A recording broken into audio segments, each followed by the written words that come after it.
नमस्कार, स्वागत आहे आपलं ॲडव्होकेट नरेंद्र माधव या प्लॅटफॉर्मवरती. मित्रांनो, समता संस्कार शिबिर हा जो उपक्रम आहे, या उपक्रमाच्या अंतर्गत आम्ही संपूर्ण भारतभर समता, न्याय, बंधुता व राष्ट्रीय एकात्मता जी भारतीय राज्यघटनेतील मूलभूत तत्व आहेत ते त्याचा प्रचार आणि प्रसार करण्याचं काम करतो.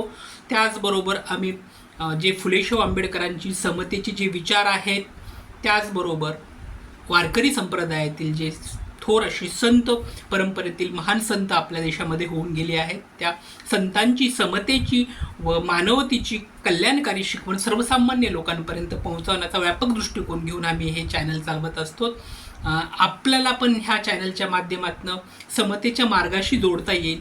आपल्याला केवळ ह्या चॅनलला लाईक करायचं आहे आणि सबस्क्राईब करायचं आहे, कारण लाईक आणि सबस्क्राईब केल्यामुळं आम्हाला आमचं मनोबल वाढतं आणि ह्या प्लॅटफॉर्मवरती समतेच्या माध्यमातून संस्कार हे सर्वसामान्य लोकांपर्यंत व्हावे, समताधिष्ठित समाजाची निर्मिती व्हावी, हाच एक व्यापक दृष्टिकोन घेऊन आम्ही सर्व मिळून पुढे जाऊयात.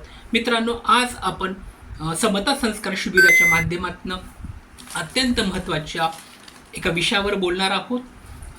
हा विषय आहे भारतरत्न डॉक्टर बाबासाहेब आंबेडकरांची समतेची विचारसरणी किंवा भारतरत्न डॉक्टर बाबासाहेब आंबेडकरांची समतेची शिकवण नेमकी काय आहे, ह्या अनुषंगाने आज आपण हा व्हिडिओ बनवणार आहोत. तत्पूर्वी मित्रांनो, समता संस्कार शिबिराच्या माध्यमातून सर्वसामान्य माणसाच्या जीवनामध्ये कल्याणकारी बदल व्हावा, त्यांच्या मानसिकतेमध्ये बदल व्हावा, त्यांच्यामधलं सर्वसामान्य माणसाच्या मनामध्ये असणारं भीतीचं न्यूनगंड दूर व्हावं आणि त्याच्या जागी कुठेतरी सकारात्मक दृष्टिकोन निर्माण व्हावा, ह्या अनुषंगाने सुद्धा आम्ही बरेचसे व्हिडिओ बनवलेले आहेत. तर आज आपण भारतरत्न, विश्वभूषण, बोधिसत्व, क्रांतीसूर्य, महामानव डॉक्टर बाबासाहेब आंबेडकरांची समतेची शिकवण ह्या अनुषंगाने बोलणार आहोत. मित्रांनो, भारतरत्न डॉक्टर बाबासाहेब आंबेडकरांच्या समतेच्या अनुषंगाने जर बोलायला झालं तर हा एक व्हिडिओ आपल्याला पूर्णपणे अपुरा पडेल. एवढं मोठं व्यापक आणि महान कार्य भारतरत्न डॉक्टर बाबासाहेब आंबेडकरांनी केलेलं आहे. तत्पूर्वी भारतरत्न डॉक्टर बाबासाहेब आंबेडकरांच्या स्मृतीस विनम्र अभिवादन आणि सर्वांना क्रांतिकारी जय भीम. मित्रांनो, डॉक्टर बाबासाहेब आंबेडकरांच्या समतेच्या दृष्टिकोनातनं जर बोलायला झालं, आपल्याकडे डॉक्टर बाबासाहेब आंबेडकरांनी समतेची जी विचारसरणी दिली आहे ती भारतीय राज्यघटनेतल्या मूलभूत गाभामध्ये दिलेली आपल्याला बघायला मिळते. बाबासाहेब आंबेडकरांची संपूर्ण कार्यांची व्याप्ती जर आपल्याला घ्यायची झाली तर आपल्याला एका व्हिडिओमध्ये हे सगळं शक्य होणार नाही. त्यामुळे आपण वेगवेगळ्या भागामध्ये भारतरत्न डॉक्टर बाबासाहेब आंबेडकरांची समतेची शिकवण आपण अभ्यासणार आहोत. तत्पूर्वी मित्रांनो, डॉक्टर बाबासाहेब आंबेडकरांनी समतेची जी शिकवण आहे ती समतेची शिकवण कोणत्या अंगाने दिलेली आहे, त्यावेळेसची भारताची सामाजिक स्थिती कशी होती आणि त्यावेळेस भारताच्या सामाजिक, राजकीय किंबहुना आर्थिक स्थितीचाही संपूर्ण अंगाने सर्वव्यापी खोलवर असा अभ्यास करून बाबासाहेबांनी समताधिष्ठित समाजाच्या आपल्या देशाच्या संरचनेमध्ये मूलभूत जो गाभा आहे तो मूलभूत गाभाच तयार करून समताधिष्ठित समाजाची मूळ निर्मितीच डॉक्टर बाबासाहेब आंबेडकरांनी भारतीय राज्यघटनेमध्ये समतेचे जे कलम आहे ते समतेचे कलम जे आहे ते समतेचे कलम घालून केलेले आपल्याला बघायला मिळते. मित्रांनो, डॉक्टर बाबासाहेब आंबेडकरांनी समता हा समाजाच्या प्रगतीचा मूलभूत असा गाभा मानला आहे की माणसाला जीवन जगत असताना समतेची अत्यंत महत्त्वाची आवश्यकता असते. हे बाबासाहेबांनी खूप आधी जाणलेलं आपल्याला पाहायला मिळतं. आता समतेबद्दल भारतरत्न डॉक्टर बाबासाहेब आंबेडकरांचे मुख्य विचार थोडक्यामध्ये जर आपण पाहायला गेलं तर सर्व आंबेडकरी अभ्यासकांच्या मते आणि त्याचबरोबर इतर सर्व समाजशास्त्रांच्या अभ्यासकांच्या मते सर्व मानव समान आहेत हा सर्वात महत्त्वाचा मुद्दा बाबासाहेबांना त्यावेळेस पटला होता. बाबासाहेब आपल्या कार्यामध्ये समतेच्या अंगाने जर ज्या वेळेला अभ्यासाचे झाले असतील त्यावेळेला आपल्याला बाबासाहेब काय सांगतात की सर्व मानवजात आहे, सर्व मानवजात ही समान आहे. माणसामध्ये कुणीही लहान, कुणीही मोठा, कुणीही छोटा किंवा जातीच्या अनुषंगाने, धर्माच्या अनुषंगाने, लिंगाच्या अनुषंगाने जी विषमता आपल्याला पाहायला मिळते ती मूळतःच विषमता जी आहे ती विषमता ही खोटी असून सर्वसामान्य माणसाच्या विकासाच्या मार्गामध्ये ती विषमता अडथळा तयार करू शकते. त्यामुळे माणसाला जर सामाजिकदृष्ट्या प्रगल्भ व्हायचं असेल तर समतेच्या मार्गाने जाणं अत्यंत अत्यंत आवश्यक आहे हे भारतरत्न डॉक्टर बाबासाहेब आंबेडकरांनी ओळखलेलं आपल्याला पाहायला मिळतं। आणि त्याच अनुषंगाने बाबासाहेबांनी शिक्षण हे समतेचे साधन म्हणून सर्वसामान्य लोकांपर्यंत पोहोचवण्याचं काम केलेलं आहे। बाबासाहेब आंबेडकरांनी सांगितले की शिक्षणामुळेच माणूस हा जागृत होतो, शिक्षणामुळेच अन्यायाच्या विरोधात तो लढू शकतो। आणि त्यांचं प्रसिद्ध जे वाक्य आहे की शिका, संघटित व्हा आणि संघर्ष करा, हे त्याच अनुषंगाने आपल्याला पाहायला मिळतं की जर माणसाचा प्रगती जर करायची असेल तर माणसाच्या मूलभूत प्रगतीमध्ये शिक्षणाचा अत्यंत व्यापक असा महत्त्वाचा घटक बाबासाहेबांनी त्या काळामध्ये ओळखला होता। आणि सर्वसामान्य माणसांनी अत्यंत प्रतिकूल परिस्थितीमध्येही शिक्षण घ्यावं असा उपदेश भारतरत्न डॉक्टर बाबासाहेब आंबेडकरांनी केलेला आपल्याला बघायला मिळतो। सामाजिक भेदभावांचे संपूर्ण जो विरोध आहे त्या विरोधाच्या अनुषंगाने बाबासाहेब असं म्हणतात की अस्पृश्यता असेल, जाती व्यवस्था असेल आणि अन्यायकारक ज्या काही प्रथा आहेत त्या सर्वांच्या प्रथांच्या विरोधात बाबासाहेबांनी मोठ्या प्रमाणात सामाजिक क्रांतीचा लढा लढलेला आपल्याला बघायला मिळतो। अस्पृश्य निवारण हे फार मोठं कार्य बाबासाहेबांनी त्यावेळेला केलेलं आपल्याला पाहायला मिळतं। त्याचबरोबर जाती व्यवस्था, वर्ण व्यवस्था आणि त्या अनुषंगाने माणसामध्ये जो संपूर्ण भेद आपल्याला पाहायला मिळतो तो जाती व्यवस्था नष्ट व्हावी हा केवळ कायदाच केला नाही तर त्या जाती व्यवस्थेच्या विरोधामध्ये संपूर्ण मोठ्या पद्धतीने आवाज उठवण्याचं महत्त्वाचं काम महामानव भारतरत्न डॉक्टर बाबासाहेबांनी केलेलं आपल्याला पाहायला मिळतं। त्याचबरोबर बाबासाहेबांनी ह्या देशाची राज्यघटना लिहिली आणि कायद्यापुढे सर्व समान हे त्या भारतीय राज्यघटनेच्या मूलभूत गाभ्यामध्येच लिहून ठेवलं। भारताच्या संविधानाद्वारे, भारतीय राज्यघटनेद्वारे सर्व नागरिकांना समान हक्क दिले, कायद्यापुढे सर्व समान आहेत हे त्यावेळेला बाबासाहेबांनी आपल्याला सांगितलेलं पाहायला मिळतं। त्याचबरोबर स्त्री पुरुष समानतेच्या अनुषंगानेही बाबासाहेबांनी महत्त्वाचं कार्य आपल्याला केलेलं पाहायला मिळतं। महिलांना शिक्षण, नोकरी आणि समाजातील समानतेचं स्थान निर्माण व्हावं यासाठी बाबासाहेबांनी फार मोठ्या प्रमाणामध्ये प्रयत्न केलेले आपल्याला पाहायला मिळतात।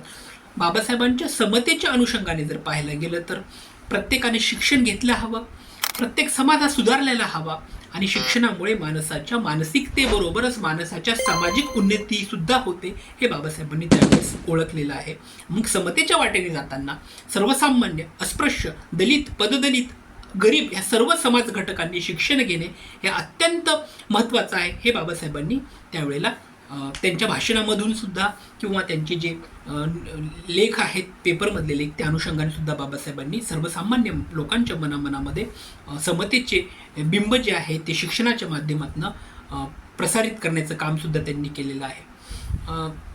बाबासाहेब आंबेडकरांनी समतेचे कार्य करत असताना सर्वात महत्त्वाचा जो घटक आहे तो भारतीय संविधानाची निर्मिती त्या ठिकाणी केली आणि त्यामध्ये equality before law, equal protection before law, जे इक्वॅलिटी बिफोर लॉ जो आहे कायद्यापुढे सर्व समान हा जो कलम बाबासाहेबांनी घातलेला आहे तो अत्यंत व्यापक आणि अत्यंत महत्त्वाचा आहे की भारतीय संविधानामध्ये सर्वसामान्य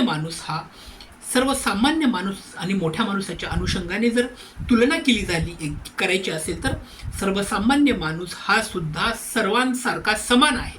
इथे कुणी उद्योजक मोठा आहे किंवा एखादा गरीब कामगार गरीब आहे असा भेदभाव बाबासाहेबांनी केलेला नाही। बाबासाहेबांनी कायद्यापुढे सर्व समान, इक्वॅलिटी बिफोर लॉ हा सर्वात महत्त्वाचा घटक भारतीय संविधानामध्ये, भारतीय राज्यघटनेमध्ये लिहून समानतेच्या दृष्टिकोनातून अत्यंत मोठं आणि व्यापक कार्य भारतरत्न डॉक्टर बाबासाहेबांनी केलेलं आपल्याला पाहायला मिळतं। त्या अनुषंगाने अजून जर व्यापकतेने जर बाबासाहेबांच्या कार्याचा अभ्यास केला असता अस्पृश्यचा जो लढा आहे तो अत्यंत हिरिरीने बाबासाहेबांनी लढलेला पाहिला होता। दलित समाज असेल, अस्पृश्य समाज असेल यांच्यावरती पूर्वपार पिढीने पिढी अन्याय, अत्याचार झालेला आपल्याला पाहायला मिळतो। अस्पृश्यता जी आहे ती अस्पृश्यता ही जन्मजात येते ही वर्णव्यवस्थेच्या अनुषंगाने सामाजिक शास्त्रीय दृष्टिकोनातून बाबासाहेबांनी त्यांचा संपूर्ण असा अभ्यास करून ही अस्पृश्य निर्मूलनासाठी कोणत्या मोठ्या पद्धतीचे जे कार्य करता येईल त्या कार्याच्या दृष्टिकोनातून बाबासाहेबांनी त्यांचं कार्य केलं आणि त्यालाच अनुषंगून बाबासाहेबांनी महाडच्या 14 तळ्यांचा जो सत्याग्रह आहे तो केलेला आपल्याला पाहायला मिळतो। त्याचबरोबर बाबासाहेबांनी नाशिकच्या काळाराम मंदिरांचा मंदिर प्रवेशाच्या संदर्भामध्ये सुद्धा जो सत्याग्रह केला आहे तो सुद्धा आपल्याला पाहायला मिळतो। शिक्षणाचा प्रसार आणि प्रसाराच्या अनुषंगाने बाबासाहेबांनी अत्यंत महत्त्वाचं कार्य केलेलं आहे। बाबासाहेब म्हणतात की शिक्षणामुळेच समानता माणसामध्ये जर यायची असेल तर ती केवळ आणि केवळ शिक्षणामुळेच येईल। गरीब आणि श्रीमंतीतील जर दुरी आपल्याला पूर्णपणे मिटवायची असेल तर आपल्याला गरीब समाज व्यवस्थेला, अस्पृश्य समाज व्यवस्थेला आपल्याला शिक्षणाचा अत्यंत मोठ्या प्रमाणामध्ये प्रचार करावा लागेल। शिक्षणाचं महत्त्व अस्पृश्य समाजामध्ये किंवा गरीब समाजामध्ये पसरावं लागेल हे बाबासाहेबांनी फार आधी ओळखलं होतं. म्हणूनच बाबासाहेबांनी त्यांच्या पीपल्स एज्युकेशन सोसायटीची स्थापना करून पूर्वाश्रमीचं औरंगाबादमध्ये आत्ताचं छत्रपती संभाजीनगर आणि मुंबई येथे पीपल्स एज्युकेशन सोसायटीची स्थापना करून औरंगाबादमध्ये मिलिंद महाविद्यालयाची स्थापना केली आणि मुंबई येथे सिद्धार्थ महाविद्यालयाची स्थापना केली. उद्देश एवढाच होता की सर्वसामान्य गोरगरीब अस्पृश्य आणि दलित म्हणून समजल्या जाणाऱ्या सर्वसामान्य घटकांना शिक्षणाच्या प्रवाहामध्ये येता यावं आणि शिक्षणाच्या प्रवाहामध्ये आल्यामुळं सर्वसामान्य माणसाच्या मानसिकतेमध्ये पूर्णपणे फरक पडेल, त्यांच्या आर्थिक व्यवस्थेमध्ये फरक पडेल आणि त्यामुळेच अस्पृश्य समाज व्यवस्थेची प्रगती होईल. अत्यंत व्यापक दृष्टिकोन त्यावेळेला बाबासाहेबांनी घेतलेला आपल्याला पाहायला मिळतो. म्हणून शिक्षणाशिवाय सर्वसामान्य माणसाचा उन्नती होणार नाही हा अत्यंत मोलाचा संदेश त्यावेळेस बाबासाहेबांनी सर्वसामान्य लोकांना दिलेला आपल्याला बघायला मिळतो. सामाजिक सुधारणाच्या अनुषंगाने बाबासाहेबांनी अत्यंत मोठा आणि व्यापक कार्य केलेलं आपल्याला पाहायला मिळतं.